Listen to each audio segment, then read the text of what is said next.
اگر آپ کے دفتر میں کھڑکی ہے تو آپ کی شوگر کنٹرول رہ سکتی ہے، لیکن کیسے؟ ایک نئی تحقیق کے مطابق کھڑکی کے بغیر دفتر میں کام کرنا ٹائپ 2 ذیابیطیز کو بدتر کر سکتا ہے۔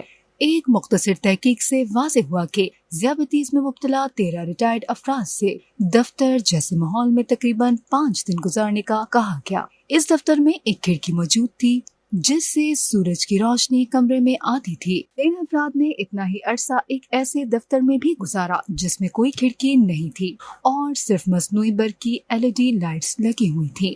جب ان افراد نے کھڑکی والے دفتر میں کام کیا تب ان کے بلڈ شوگر کی مقدار کل وقت کا 59% نارمل تھا، لیکن برقی روشنی کے نیچے یہ مقدار کل وقت کا 51% نارمل رہی۔ نیدرلینڈ کی ماسٹرکٹ یونیورسٹی سے تعلق رکھنے والے تحقیق کے سینئر مصنف کا کہنا ہے کہ تحقیق کے نتائج یہ بتاتے ہیں کہ لوگوں کو ایسے دفتر میں نہیں رہنا چاہیے جس میں کوئی کھڑکی نہ ہو۔ اس کا مطلب ہے کہ دن کی روشنی جسم پر مثبت اثرات مرتب کرتی ہے جو بلڈ شوگر کو کنٹرول کرنے جیسے جسم کے افعال کے لیے عام ہوتی ہے۔ تو کیا آپ کے دفتر میں کھڑکی موجود ہے؟